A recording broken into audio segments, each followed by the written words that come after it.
So, good evening. Myself is Ravikant.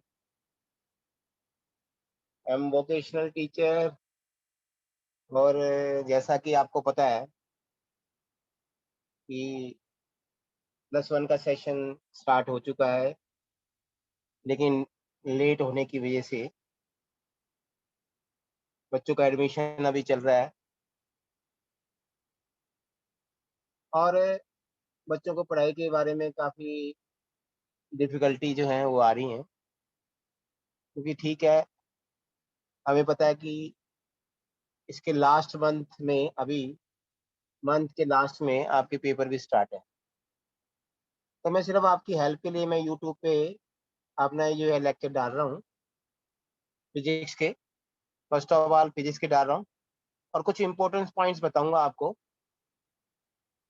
और कुछ important जो टॉपिक्स हैं जिनके ऊपर क्वेश्चंस हमेशा 100% आते ही आते हैं, आप उनको बड़े केयरफुली जो है नोट डाउन कीजिए और साथ में सब्सक्राइब भी कीजिए, लाइक भी कीजिए। तो जैसे कि मैं बता रहा हूँ आपको, हम फिजिक्स में जो क्वेश्चंस आते हैं, हमारे पास जो एरिया है क्वेश्चन आने के, सबसे नंबर मैथमेटिकल टूल में सबसे पहले मैथमेटिकल टूल्स पे क्वेश्चंस आते हैं। मैथमेटिकल टूल्स में जो क्वेश्चंस आते हैं वो आते हैं नंबर 1 बाइनोमियल पे। बाइनोमियल थ्योरम्स अगर नॉन मेडिकल वाले हैं तो मैथ में भी पढ़ेंगे।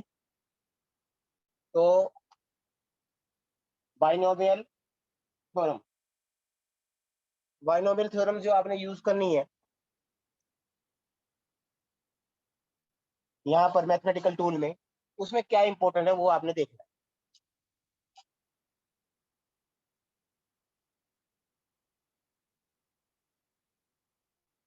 तो सबसे पहले तो आपको बाइनोमियल थ्योरम का पता होना चाहिए, बाइनोमियल थ्योरम कैसे यूज करते हैं। तो बाइनोमियल थ्योरम की बात करूं, जैसे ये है 1 + x⁴n। आज आपने इसको खोलना है तो आप ऐसे खोलेंगे, 1 प्लस पावर को आगे लाना है, x को एज इट इज रखना है, फिर आगे चलना है, इसको घटाना है, इसको बढ़ाना है, यानी कि प्लस के बाद क्या करना है, n n-1, और इसको बढ़ाना है x² और नीचे फैक्टोरियल 2। जनरली क्या है कि हम सिर्फ, आपने जितने भी आपके फिजिक्स के डेरिवेशन आएंगे आपने इस यहाँ तक करने हैं सारे, यानी कि इसको जब खोलोगे तो यहाँ तक खोलना है बस। जैसे मैंने एक एग्जांपल देता हूँ आपको, 1 + -x/2, इसकी पावर है आपके पास -3। अगर इसको आपने खोलना है तो 1 + n कितना है, -3, x कितना है आपके पास, -x/2। बस आपने यहाँ तक खोलना है बाइनोमियल को। हमने क्या है, हायर टर्म्स को नेगलेक्ट करते हैं, हमेशा क्या करते हैं, हायर टर्म्स को हमने क्या करना है, नेगलेक्ट करना है, बस ये ध्यान रखो।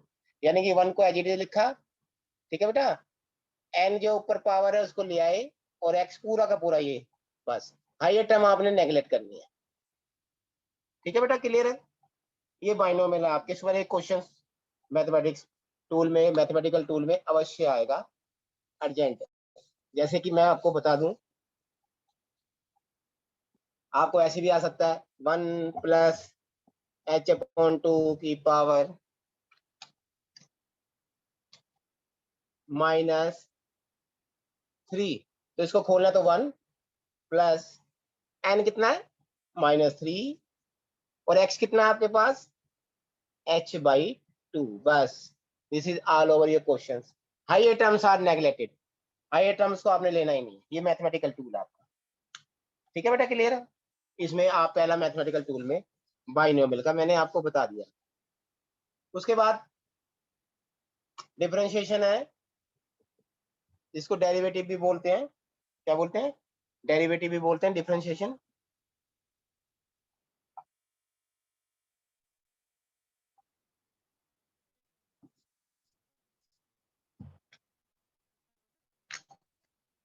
देखिए,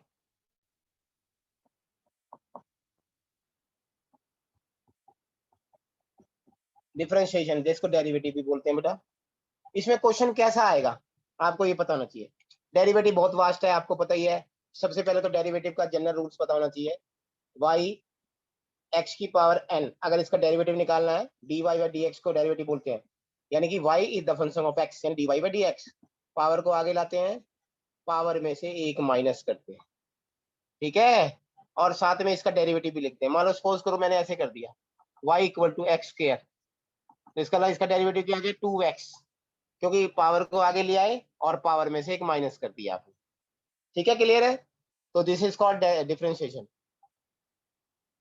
जनरल रूल। लेकिन इसके ऊपर क्वेश्चन आएगा कैसा, अगर आपको देखना है पेपर में, तो इसके ऊपर क्वेश्चन अगर आपने देखने हैं बेटा, तो सबसे पहले इसके ऊपर एक क्वेश्चन जो पेट है, मान लो आपको ऐसे दे दिया x equal to t square plus 2t minus 1, कहता है फाइंड, आपको मान लो बोलता है पहले नंबर पे फाइंड पोजीशन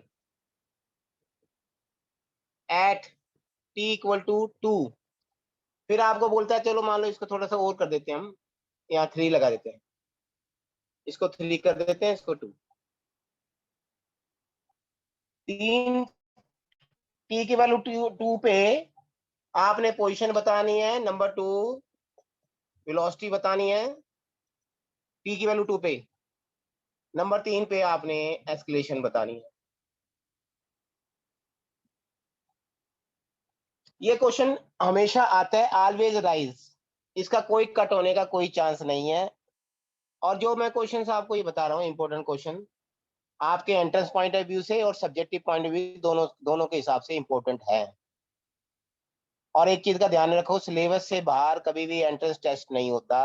सिलेबस जिसको अच्छी तरह से आता है वही एंट्रेंस टेस्ट को क्रैक कर सकता है, अदरवाइज नहीं। अभी देखियो, x equal to t q plus 2t square minus 1, तो सबसे नंबर पोजीशन, पहले नंबर पे पोजीशन इसी को बोलते हैं। वहां लिखा होगा position of particle is given by x equal to this one, ये पोजीशन x को ही पोजीशन बोलते हैं। इसमें सिंपली कुछ नहीं करना, t की वैल्यू 2 पुट कर देनी है, t की वैल्यू 2 पुट कर देनी है, और t की वैल्यू जब 2 पुट करोगे तो 2 की पावर क्यू प्लस 2 इंटू 2 की पावर स्क्वायर माइनस 1, तो ये जो वैल्यू आएगी है ना, वो आपका ये that will be call position. Position को मीटर में नेचुरली है, उसकी यूनिट क्या है, मीटर। ये आपने करना है। अगला जो है पोजीशन तो बहुत सिंपल हो गया। अगला कोई बोलता है वेलोसिटी बताओ, क्या बताओ, वेलोसिटी। तो बेटा आपने क्या करना है, वेलोसिटी जो होती है वो होती है D x by D T, यानी इसका डेरिवेटिव निकालना है आपको। तो इसका डेरिवेटिव क्या है, पावर आगे आ गई, पावर में से एक माइनस कर दो, ऐसी पावर आगे आ गई 2 इंटू 2, और पावर में से एक माइनस करोगे तो 1 रह जाएगा। और कांस्टेंट टर्म का हमेशा डेरिवेटिव 0 होता है, कांस्टेंट टर्म का डेरिवेटिव इज 0।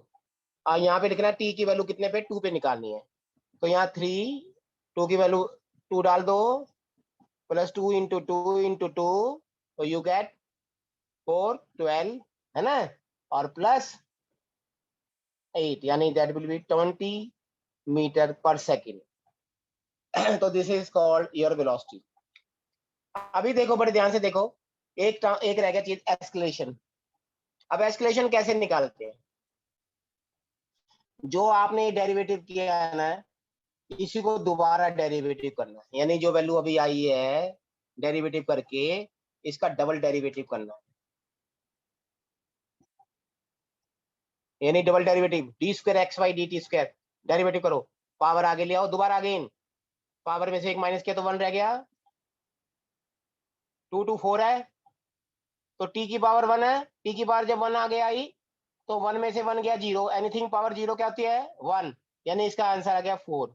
यानी अगर कोई पूछे 4t का डेरिवेटिव क्या है 4, 5t का क्या है 5, नेचुरली करके देख लो, t की वैल्यू 1 है, 1 आगे आ गया, 1 में से 1 माइनस हुआ, तो एनीथिंग पावर 0 इक्वल टू 1, यानी आपको समझ में आ गया बेटा, क्लियर है? यानी कि t की पावर 1 थी, इसको सीधा 4 लिख के देख लो, t की पावर 1 थी, तो 1 को आप आगे लाए, 1 को आगे लिया है 4, और 1 में से एक माइनस कर दिया, मतलब 1 माइनस 1, तो क्या आ गए 6t +4, क्योंकि t की power 0, anything power 0 equal to 1, तो दिस इज योर आंसर। अब इसमें t की वैल्यू आप 2 पुट कर सकते हो जो आपको दिया है, तो 6 × 2 + 4, यानी 12 + 4 इक्वल टू 16 मीटर पर सेकंड स्क्वायर। तो एक चीज का आप ध्यान रखना, ये क्वेश्चन आना ही आना है, ये ध्यान रखना, ये क्वेश्चन आप मिसिंग नहीं करना, ये क्वेश्चन हमेशा आपका आएगा ही आएगा, बड़े ध्यान से, ठीक है। ये समझ लो आप जो है, ये क्वेश्चन आपका ऑलवेज का, ये ध्यान रखना, ठीक है। तो इस चीज का आपने बड़ा ध्यान रखना है कि आपको मैंने बताया एक मैथमेटिकल टूल में जो क्वेश्चन आना है, एक एक तो मैंने आपको बता दिया बाइनोमियल पे, दूसरे पे आपको मैंने बता दिया डिफरेंशिएशन पे। डिफरेंशिएशन आपका 11वीं में भी है, लेकिन 11वीं में मैथमेटिक्स में डिफरेंशिएशन जो है वो बहुत कम है, सिर्फ आपको टच मतलब कि इसका तरीका बताया गया, बाकी तो आप जो डिफरेंशिएशन है वो पूरी 12वीं में तो आपकी डिफरेंशिएशन भरी पड़ी, ठीक है बेटा, क्लियर है। अब हम आगे की तरफ चलते हैं इंटीग्रेशन पे। तो इंटीग्रेशन पे कोई क्वेश्चन नहीं बनता है, लेकिन इंटीग्रेशन के बारे में छोटा सा क्वेश्चन आपको दे सकता है, और वो छोटा सा क्वेश्चन आपको इंटीग्रेशन का मैं बता देता हूँ। सबसे पहले तो इंटीग्रेशन के बारे में पता होना चाहिए। ये जो मैथमेटिकल टूल बता रहा हूँ, ये मैथमेटिकल टूल जो होते हैं एक्चुअली में जब हम फिजिक्स की डेरिवेशन करते हैं या कुछ भी करते हैं तो उस समय हम इनको यूज करते हैं, क्योंकि वहां पे इंटीग्रेशन करना पड़ता है, डिफरेंशिएशन करना पड़ता है, तो एटलीस्ट आपको पता होना चाहिए आपको इंटीग्रेशन कैसे करना है, डिफरेंस। तो देखो, इंटीग्रेशन की बात करूं तो इंटीग्रेशन दो तरह के, एक तो जिसको बोलते हैं this is A to B, ये जो है ये डेफिनेट इंटीग्रेशन है, डेफिनेट, ये है इनडेफिनेट, यानी जिसमें लिमिट की है ए टू बी, वो आपका डेफिनेट है। लेकिन आपको सबसे पहले जनरल रूल्स पता होना चाहिए इंटीग्रेशन हम करते कैसे हैं। जैसे मैं बताता हूँ इंटीग्रेशन में, integration is just opposite to differentiation, ध्यान रखो, इंटीग्रेशन हमेशा उल्टा होता है डिफरेंशिएशन का।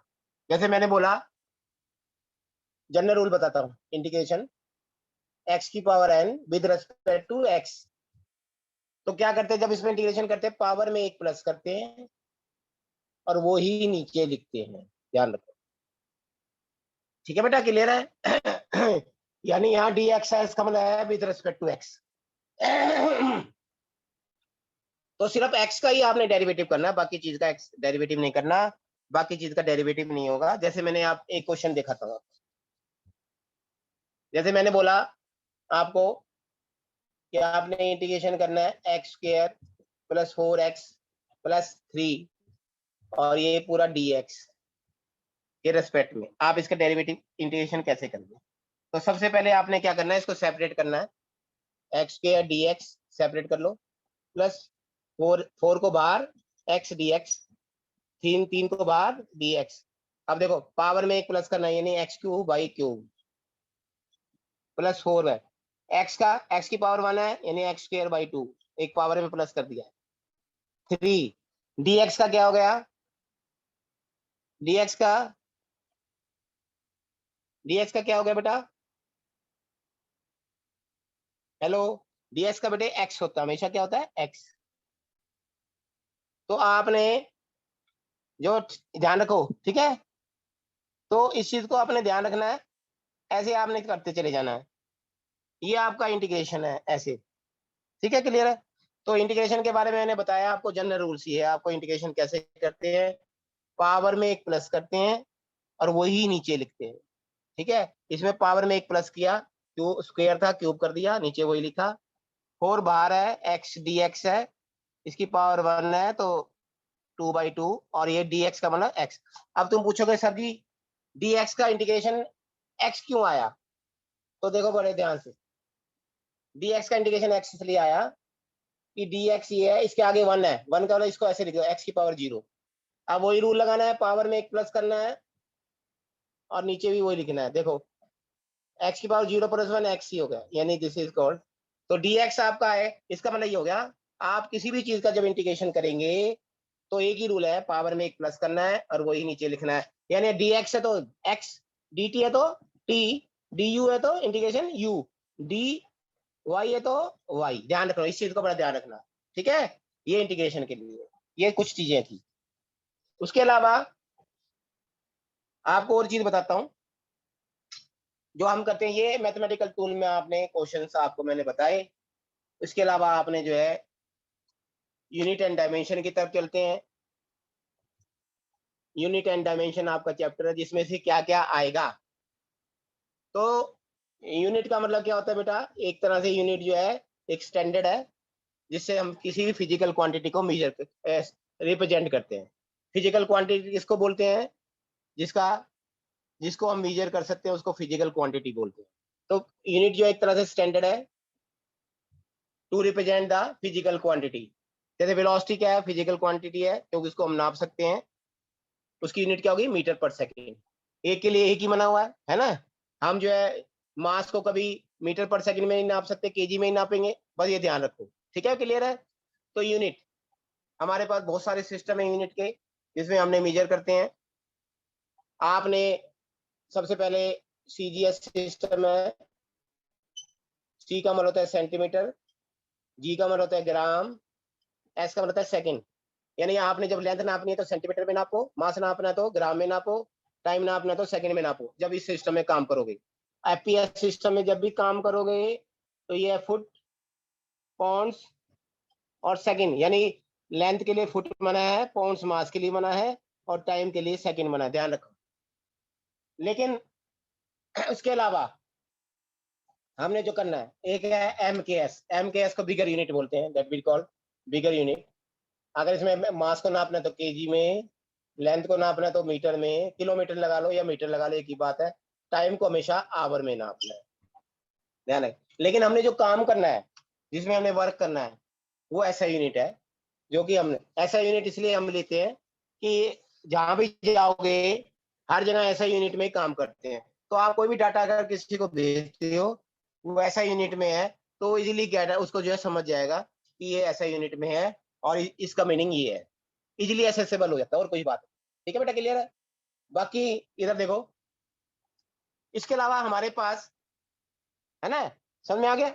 ऐसा यूनिट में तो आपने जो काम करना है तो मास को केजी में, लेंथ को मीटर में, और टाइम को सेकंड में रिप्रेजेंट करना है आपने। आपने इसी सिस्टम में काम करना है, बस ध्यान रखो। अभी हमारे पास बात करते हैं, कुछ हमारे पास बेसिक यूनिट्स हैं। बेसिक यूनिट्स हमारे पास कितनी है, 7। आपको पता ही है बेसिक यूनिट 7 है। बेसिक यूनिट क्यों बोलते हैं इनको, क्योंकि इनसे सारी यूनिट ड्राइव हुई हैं। बाकी सबकी यूनिट जो निकली है वो इन्हीं बेसिक यूनिट से निकली है।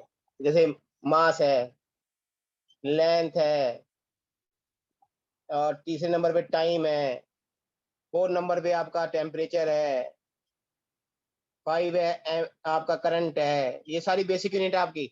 6 नंबर पे आपका क्वांटिटी ऑफ सब्सटेंस है जिसको हम किस में नापते हैं, 7वें नंबर पे ल्यूमिनस इंटेंसिटी है।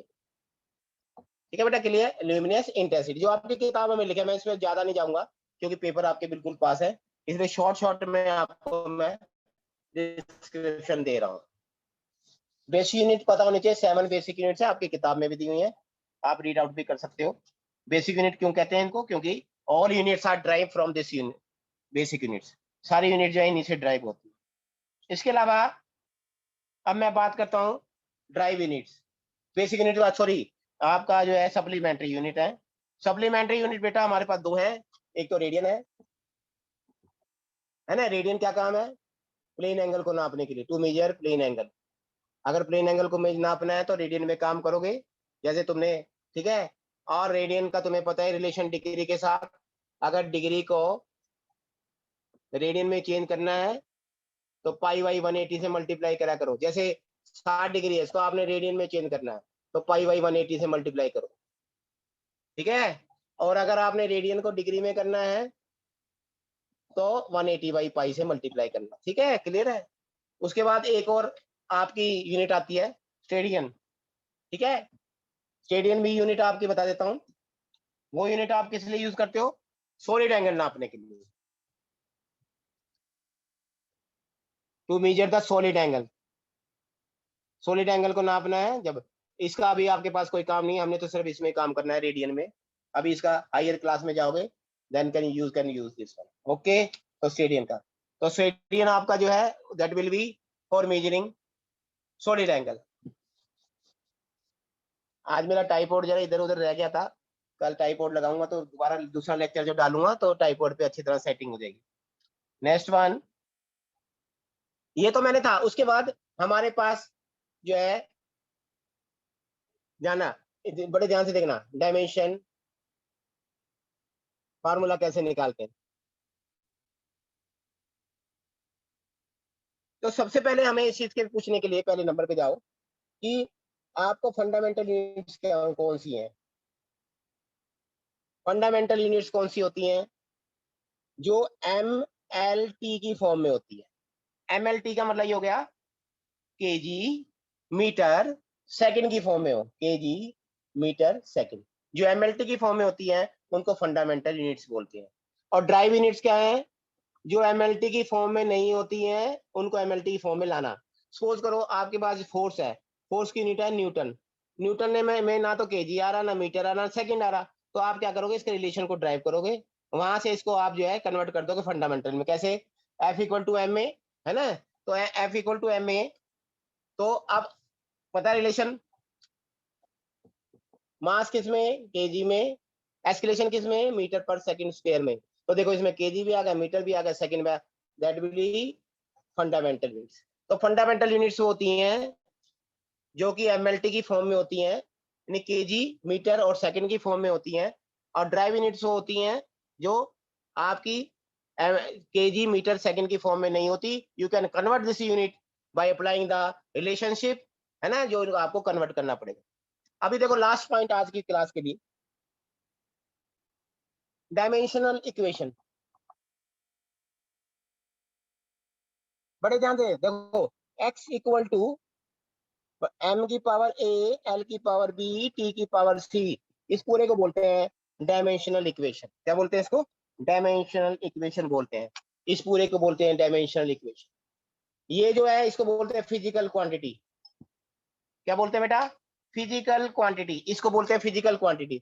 और ये जो है बीच वाला, इसको बोलते हैं डायमेंशनल फार्मूला। Dimensional formula. अब ये कैसे निकालना है? इसके लिए आपको यूनिट बहुत जरूरी है, यूनिट पता होने चाहिए, है ना? तो मैं एक चीज बता देता हूँ आपको बड़े ध्यान से। जैसे सपोज करो, आपने एक चीज ध्यान रखनी है इसमें, केजी जहां भी नजर आए ना आपको, वहां कैपिटल एम लगा दो। अगर यहाँ 2 केजी स्क्वायर होता तो 2 लगा देते, 1 होता तो 1 लगा दो। अगर कहीं भी मीटर नजर आए ना, वहां कैपिटल एल लगाओ। और कहीं भी सेकंड नजर आए तो वहां क्या लगाओ? Capital T. जैसे मैंने बोला, अभी बता के हटाऊं, फोर्स, फोर्स की एमएलटी निकालनी है आपने। फोर्स की एमएलटी निकालनी, तो फोर्स क्या होती है? F equal to M A. Mass की यूनिट क्या है? केजी। एक्सलेशन की क्या है? मीटर पर सेकंड स्क्वायर। अब मैंने बताया केजी के लिए क्या लगाते हैं? Capital M. एक ही है, एक लगाओ। मीटर के लिए क्या लगाते हैं? Capital L. एक है तो एक लगाओ। नीचे क्या है? सेकंड, सेकंड के लिए क्या